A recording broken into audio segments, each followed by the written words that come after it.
సింగరాజు రమాదేవి గారు రచించిన ఒక చక్కటి కథ విందామండి. అబ్బా! మీ ఇంటికి వస్తే హాయిగా అనిపిస్తుంది పెద్దమ్మా. వస్తూనే దివాన్ మీద వాలిపోయి అంది మోహన. వెనకే వచ్చిన వాళ్ళాయన వెంకట్ ఏమీ మాట్లాడకుండా కూర్చున్నాడు. ఏంటి వెంకట్ ఆఫీసు విశేషాలు? అని పలకరిస్తూ కాఫీనా? టీనా? ఏం తాగుతారు? అడిగాను. కాఫీ అన్నాడు వెంకట్.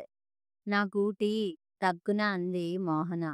మళ్ళీ "నువ్వు కూర్చో పెద్దమ్మా, నేను కలుపుతా" అంది. "ఏం పర్లేదు. కాఫీ కలపటం ఎంతసేపు" అంటూ వంటింట్లోకి నడిచాను. "అబ్బా!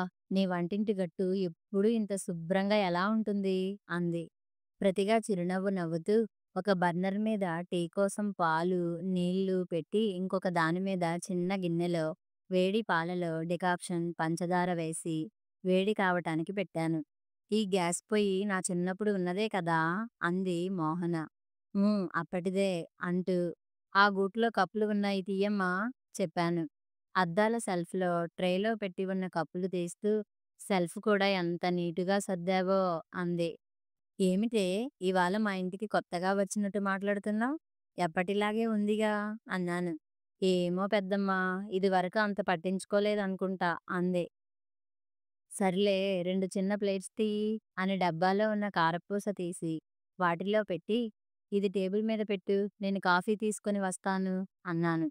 నాకు, మోహనకి టీ, వెంకట్‌కి కాఫీ కప్పుల్లో పోసి "ఇటు డైనింగ్ టేబుల్ దగ్గర కూర్చుందాం రండి" అని పిలిచాను. వెంకట్ వచ్చి డైనింగ్ చైర్ లాక్కుని కూర్చుంటూ "ఓ, టేబుల్ ఖాళీగా ఉందే" అన్నాడు.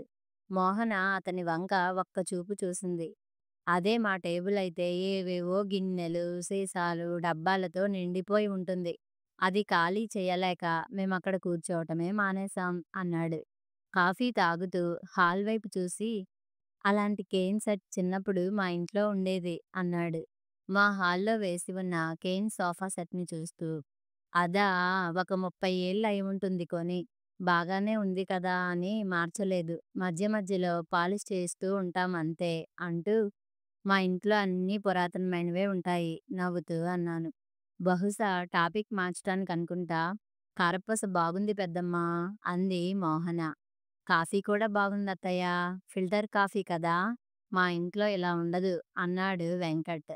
మళ్ళీ వెంకట్ వంక ఒక చూపు చూసి నాకు ఫిల్టర్ వేయటానికి బద్ధకం వేసి ఇన్‌స్టంట్ కాఫీ కలుపుతాను పెద్దమ్మా. అది ఆయన గారి కంప్లెయింట్. బుంగమూతి పెట్టి అంది మోహన. నేను, వెంకట్ ఇద్దరం నవ్వేశాం. మొత్తానికి వాళ్ళ మాటల్లో ఏదో అసంతృప్తి కనబడింది నాకు. ఇటువైపు ఏదో పని ఉండి వచ్చారట వాళ్ళు. పెదనాన్న వచ్చే టైమయింది ఉండండి అంటే, పాపాయి స్కూల్ నుంచి వచ్చేస్తుంది అని వెళ్ళిపోయారు. వాళ్ళు వెళ్ళాక కూడా వాళ్ళ గురించి ఆలోచిస్తూ ఉండిపోయాను కాసేపు. రాత్రి చెల్లెలు సుధా ఫోన్ చేసి, "మోహన వాళ్ళు వచ్చారట కదా" అంది. "అవును, ఇటువైపు ఏదో పని ఉందన్నారు" అన్నాను. "ఆ! అదే ఏదో విల్లాలు కట్టి అమ్ముతున్నారంటే చూద్దామని వచ్చారట" అంది. "అవునా! మొన్నే కదా కొత్త ఫ్లాట్ కొన్నది" అన్నాను. "2 ఏళ్లయిందిలే. ఏమిటో వాళ్ళ ప్లాన్. టాక్స్ ఎక్కువ పడుతోంది అని ఏదో అంటున్నారు. ఉన్న ఇల్లు సరిపోవట్లేదట." "సరిపోవట్లేదా?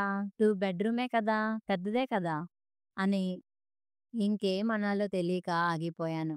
నేను అదే అన్నాను. "ఊరికనే చూస్తున్నాం అంటారు. ఏమిటో వాళ్ళ గోల. పోన్లే" అని ఇంకా వేరే విషయాలు ఏవో మాట్లాడి పెట్టేసింది సుధా. రాత్రి ఆయన వచ్చాక ఆ కబుర్లే చెప్పాను. "ఏమిటి మన వెంకట్ బాగా సంపాదిస్తున్నట్టు ఉంది" అంటూ హాస్యమాడారు ఆయన. ఆ తరువాత వారం రోజులకనుకుంటా చిన్నదానికి జ్వరం అట అని సుధా మనవరాలిని చూడటానికి వెళుతుంటే నేను వెళ్ళాను. మేము వెళ్ళి బెల్ కొడితే వచ్చి తలుపు తీసింది మోహన. వెనకే చిక్కిపోయిన ముఖంతో చిన్నది సుహాన. "అమ్మమ్మా!" సుధని చూడగానే దాని దగ్గరికి దూకింది సుహ. "రా పెద్దమ్మా" అంటూ లోపలికి తీసుకువెళ్ళింది మోహన. హాల్లో ఉన్న పెద్ద సోఫా సెట్‌లో పడి ఉన్న న్యూస్ పేపర్లు, సుహ బొమ్మలు కాస్త పక్కకి తోసి "కూర్చోండమ్మా వస్తున్నా" అని లోపలికి వెళ్ళింది. హాల్ అంతా ఒకసారి కలయజూశాను. గృహప్రవేశానికి వచ్చినప్పుడు విశాలంగా పెద్దగా ఉన్న గుర్తు ఇప్పుడు ఏమిటో ఇరుకుగా, కొంత చిందరవందరగా అనిపిస్తోంది. సుధ పాపాయిని చూస్తూ 2 రోజుల జ్వరానికే ముఖం అంతా పీకిపోయింది అంటూ బాధపడిపోయింది. మోహన లోపల నుంచి దానికి పెరుగన్నం కలిపి తెచ్చింది. ఏమీ తినట్లేదు. కాస్త ఇదైనా తింటుందేమో చూడాలి అంటూ. దాన్ని ఫీడింగ్ చైర్ తెస్తా ఆగు అని వెళ్ళబోతుంటే, ఏం అక్కర్లేదు నేను తినిపిస్తాలే అని సుధా సుహాని ఒళ్ళో కూర్చోపెట్టుకొని కబుర్లు చెబుతూ తినిపించసాగింది. పెద్ద బామ్మ నా కోసం ఏం తెచ్చావు? తింటూనే అడిగింది చిన్నది. దానికి నేను చేసి పంపించే పల్లీ పాకం, సున్నుండలు లాంటివి బాగా ఇష్టం. సారీరా తల్లీ! ఈసారి చెయ్యలేదు. మళ్ళీ చేసినప్పుడు పంపిస్తా అంటూ దాన్ని బుజ్జగించాను. మా ఇల్లు చూసి దడుచుకున్నావా పెద్దమ్మా? అడిగింది మోహన. అబ్బే! చిన్నపిల్లతో ఎంతకని సర్దుకుంటావు? అలాగే ఉంటుందిలే అన్నాను. మొన్న మీ ఇంటి నుంచి వచ్చాక వెంకట్ కూడా మీ ఇల్లు ఎంత పొందికగా, విశాలంగా అనిపించిందో అన్నాడు. మన ఇల్లు కూడా అలా పెట్టొచ్చు కదా అన్నాడు. చెప్పింది. నవ్వుతూ అన్నా కూడా మోహన ముఖంలో కాస్త దిగులు ఏదో కనిపించింది. సుధా అందుకొని ఆ అబ్బాయికి కాస్త శుభ్రత ఎక్కువ. అన్నీ ఎక్కడవక్కడ ఉండాలి అంటాడు. హోటల్ రూమ్ లాగా. ఇల్లు అలా ఎలా ఉంటుంది? చిన్నపిల్ల ఉన్న ఇల్లు, పైగా దానికి ఉద్యోగము, తీరుబడి ఎక్కడా? ఏదో సర్దుకుపోవాలి కానీ అంది. మోహన వాళ్ళు ఆ ఫ్లాటుకి వచ్చి 2 ఏళ్లవుతోంది. అంతకుముందు అద్దె ఇంట్లో ఉండేవాళ్ళు. నాకు బాగా గుర్తు. పాప మొదటి పుట్టినరోజు, గృహప్రవేశము 2 ఫంక్షన్లు కలిపి చేశారు. చిన్న వయసులోనే ఇల్లు సమకూర్చుకున్నందుకు మోహన వాళ్ళను మేమంతా అభినందించాం. అవన్నీ గుర్తు చేసుకుంటుంటే మోహన చెప్పింది, మొన్న మీ ఇంటివైపు వచ్చాం కదా! అక్కడ ఏవో విల్లాలు కడుతున్నారంటే చూడటానికి వచ్చాం అని. ఆ విషయం సుధ ముందే చెప్పింది కనుక, హుహు అని ఊరుకున్నాను. 250 గజాల్లో డూప్లెక్స్ ఇల్లు అట. ముందు లాన్, సిట్ఔట్ ఉంటాయి. గేటెడ్ కమ్యూనిటీ, లోపలే ఒక సూపర్ బజార్, చిన్నపాటి ఫంక్షన్లు చేసుకునేందుకు హాల్, జిమ్, స్విమ్మింగ్ పూల్ ఇలా అన్ని అధునాతన సౌకర్యాలు ఉంటాయట. అన్ని వివరాలు చెప్తున్నా మోహన గొంతులో పెద్ద ఉత్సాహం లేకపోవటం గమనించాను. ఈ ఇల్లు కొత్తదే కదా! మళ్ళీ ఇంకొకటి తీసుకోవటం అని అర్ధోక్తిగా ఆపేశాను. నాకు పెద్ద ఇంట్రెస్ట్ లేదు పెద్దమ్మా. తనకే ఈ ఇల్లు నీట్‌గా ఉండట్లేదని, ఎవరైనా వస్తే సరిపోదని ఏదో అంటాడు. ఆ కొత్త విల్ల పెద్దది అయినా చాలా దూరం. పాప స్కూలుకి దూరం. ముఖ్యంగా అమ్మ, అత్తయ్య అందరి ఇల్లు దూరమే అవుతాయి అక్కడి నుండి. తనకి చెబితే కొట్టి పడేస్తున్నాడు. అది మంచి ఇన్వెస్ట్‌మెంట్ అంటాడు. మోహన చెప్పింది విని కాసేపు ఆగి, ఇల్లు నీటిగా లేదా, సరిపోవట్లేదా అని అడిగాను. మోహన సంశయంగా నా ముఖంలోకి చూస్తూ ఆగిపోయింది. ఫ్లాట్ మరీ చిన్నదేం కాదు. నీట్‌గా లేకపోవటానికి చాలా కారణాలు ఉన్నాయి అని మనసులో అనుకుంటూ, పద ఒకసారి మీ ఇల్లు చూద్దాం అన్నాను. పాపాయిని బెడ్‌రూమ్‌లో పడుకోబెట్టి, కథ చెప్పి నిద్రపుచ్చుతూ తనూ నిద్రలోకి ఒరిగింది సుధ. నేను, మోహన ఇల్లంతా కలియ తిరిగి చూశాం. పొడుగాటి హాలులో ఒకవైపు లివింగ్, ఒకవైపు డైనింగ్ ఏరియా విడిగా ఉన్నాయి. 2 పెద్ద బెడ్‌రూమ్‌లు, ఒకదానికి అటాచ్ బాత్రూమ్, ఒకటి కామన్ బాత్రూమ్. వంటిల్లు కూడా మరీ చిన్నదేమీ కాదు. విడిగా గిన్నెలు కడగటానికి, బట్టలు ఉతకటానికి యుటిలిటీ. అన్ని రూముల్లో వార్డ్‌రోబ్‌లు, షెల్ఫ్‌లు అంతా సౌకర్యంగానే ఉంది. ఒక బెడ్‌రూమ్‌లో చాలా అట్టపెట్టెలు, సామాన్లు కనిపించాయి. ఏమిటి అవన్నీ? అడిగాను. అవన్నీ ఆన్‌లైన్‌లో ఆర్డర్ చేసిన ఆర్గనైజర్లు. చెప్పానుగా ఈయన కంప్లెయింట్. ఇల్లు నీట్‌గా లేదని ఎప్పుడూ ఒకటే గోల. అందుకే ఒక వీకెండ్ గానీ, అసలు ఒక 2 రోజులు సెలవు పెట్టి అయినా మొత్తం సర్దేద్దామని అవన్నీ తెప్పించాను అంది. ప్లాస్టిక్ టబ్బులు, బుట్టలు, చిన్న షెల్ఫ్‌లు, హ్యాంగర్లు, గోడకి అతికించే హుక్సు ఇలా రకరకాల వస్తువులవన్నీ. రూమ్ సగం వాటితోనే నిండిపోయింది. నెక్స్ట్ వీక్ వెంకట్ మా మామగారి వైపు బంధువుల ఫంక్షన్‌కి మా అత్తగారు వాళ్ళని తీసుకొని వెళ్తున్నాడు. 2 రోజులు ఉండడు. పాపాయిని అమ్మ దగ్గరికి పంపించేసి, ఆ టైంలో అంతా సర్దేసి, వెంకట్‌ని సర్ప్రైజ్ చేద్దామని అనుకుంటున్నా అంది. మంచి ఐడియా. నన్ను కూడా అప్పుడు పిలువు. నేను ఏమైనా హెల్ప్ చేయగలనేమో అన్నాను. అబ్బా! థాంక్స్ పెద్దమ్మా. నేను అదే అడుగుదాం అనుకుంటున్నాను. నీకేం ప్రాబ్లమ్ లేదుగా? అంది. ఊహూ నో ప్రాబ్లమ్ అన్నాను. ఇంకో గంటకి బయలుదేరి ఇంటికి వచ్చేశాను. సుధ వాళ్ళింటికి వెళ్ళిపోయింది. వారం తర్వాత మోహన ఇంటికి వెళ్ళిన నాతో, పెద్దమ్మా ముందు ఈ ఆర్గనైజర్స్ అన్నీ విప్పి ఫిట్ చేద్దాం. ఆ తర్వాత సర్దటం మొదలు పెడదాం అంది. ఊహూ సమస్య సర్దటం ఒకటే కాదు, ఏవి సర్దాలి అన్నది అన్నాను. అంటే అంది. ముందు మీ వస్తువులు, బట్టలు అన్నీ తీసి బయట పెడదాం. వాటిలో పాతగా అయిపోయినవి, వాడనివి, పనికిరానివి ఇలా వేరు చేసి, కొత్తగా ఉన్నవి, మీరు వాడుతున్నవి మాత్రం సర్దుదాం. తర్వాత మిగిలినవి ఏం చెయ్యాలనేది చూద్దాం అన్నాను. వంటింటి అరల్లో ఉన్నవి ముందు తీశాం. హాట్ ప్యాకులు 5, 6, పెనాలు 4, 5, ప్రెషర్ కుక్కర్లు చిన్నవి, పెద్దవి, స్టీలువి, నాన్ స్టిక్‌వి ఇలా నానా రకాలు. చాకు రోజూ వాడేదే కాక కత్తుల సెట్ పెద్దది, చెక్కు తీసే పీలర్లు 3, అట్ల కాడలో స్టీలుది ఒకటి, చెక్కది ఒకటి, సిలికాన్ అట అదొకటి. ఇలా ఏ వస్తువు చూసినా 5, 6 రకాలకి తక్కువ లేవు. కప్పులు, గాజు గ్లాసులు, డిన్నర్ సెట్లు తీస్తున్న కొద్దీ వస్తున్నాయి. కొన్ని ఫంక్షన్‌లకి బహుమతిగా వచ్చినవి, కొన్ని వీళ్ళు కొనుక్కున్నవి. అవన్నీ బయట తీసి పెట్టేసరికి డైనింగ్ హాల్ నిండిపోయింది. మోహన అసలు కొన్ని ఉన్నట్టు మర్చిపోయింది. సామాన్లు ఎక్కువ అయిపోయి షెల్ఫుల్లో తోసేసి, ఉన్నవి కనపడక కొత్తవి కొన్నట్టున్నారు. అరే! ఇవి ఇక్కడ ఉన్నాయా? అంటూ ఆశ్చర్యపోయింది. అలాగే బెడ్‌రూమ్‌లో బట్టల అలమరాలో కుక్కి కుక్కి పెట్టి ఉన్న వందల కొద్దీ బట్టల జతలు. పార్టీ వేర్ అని, క్యాజువల్ వేర్ అని, ఆఫీస్ వేర్ అని ముచ్చటైన పేర్లు. ఇక దుప్పట్లు, రగ్గులు, దిండు గలేబులు, కుషన్ కవర్లు, ఎక్స్‌ట్రా సెట్‌లు కుప్పలు కుప్పలు. కొన్ని అసలు కొన్న కవర్ కూడా విప్పకుండా లోపల పెట్టేసి మర్చిపోయినవి బయటపడ్డాయి. డ్రెస్సింగ్ టేబుల్ తెరిస్తే అందులో మేకప్ సామాగ్రి గురించి చెప్పక్కర్లేదు. సుహానా డ్రెస్సులు, బొమ్మలు కూడా అంతే. ఎక్కడ చూసినా అవే. పిల్లలకి ఎక్కువ సమయం ఇవ్వలేక దాన్ని బొమ్మలతో, బహుమతులతో భర్తీ చేసే ఆలోచన అనిపించింది. వెంకట్ కూడా తక్కువ ఏం తినలేదు. 6 నెలలకి ఒకసారి సెల్ ఫోన్లు, ఐప్యాడ్‌లు లాంటివి మార్చటంతో పాత చార్జర్లు, వైర్లు, ఇయర్ ఫోన్స్, గ్యాడ్జెట్స్ చెత్త చాలానే ఉంది. హాల్లోని షూ ర్యాక్‌లో ఒక్కొక్కళ్ళకి 15 జతల చొప్పున బూట్లు, చెప్పులు. అవన్నీ తీసి బయట పెట్టాక చూసిన మోహన ముఖం కాస్త కలతప్పింది. ఎక్కువ కొనేసినట్టున్నాం పెద్దమ్మా అంది. మోహన్‌కి ఆన్‌లైన్ షాపింగ్ బాగా అలవాటు. ఇది క్యూట్‌గా ఉంది కదా! ఇది చాలా యూజ్‌ఫుల్ కదా! అంటూ అనుకున్నవి, కనబడ్డవి ఆర్డర్ పెట్టేస్తూ ఉంటుంది. ఇక ఏ ఎగ్జిబిషన్‌కో వెళ్ళినప్పుడు అక్కడ ఇంకా కొనేస్తూ ఉంటుంది.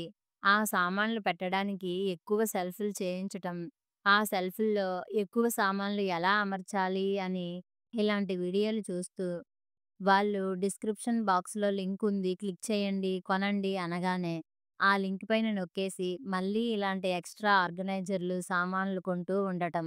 బ్యాంక్‌లో డబ్బులు, చేతిలో సెల్ ఫోను ఉన్నాయి. ఉన్న వస్తువులు వెతికి తీసి ఆర్డర్‌లో పెట్టి వాడే కన్నా ఆన్‌లైన్‌లో కొత్తవి ఆర్డర్ పెట్టటం తేలిక అయిపోయింది. కనీసం ఆ వస్తువులతో పాటు వచ్చిన అట్టపెట్టెలు కూడా పడేయలేదు. అవి కూడా పనికి వస్తాయి కదా అని అటక మీద పడేసి ఉంచింది.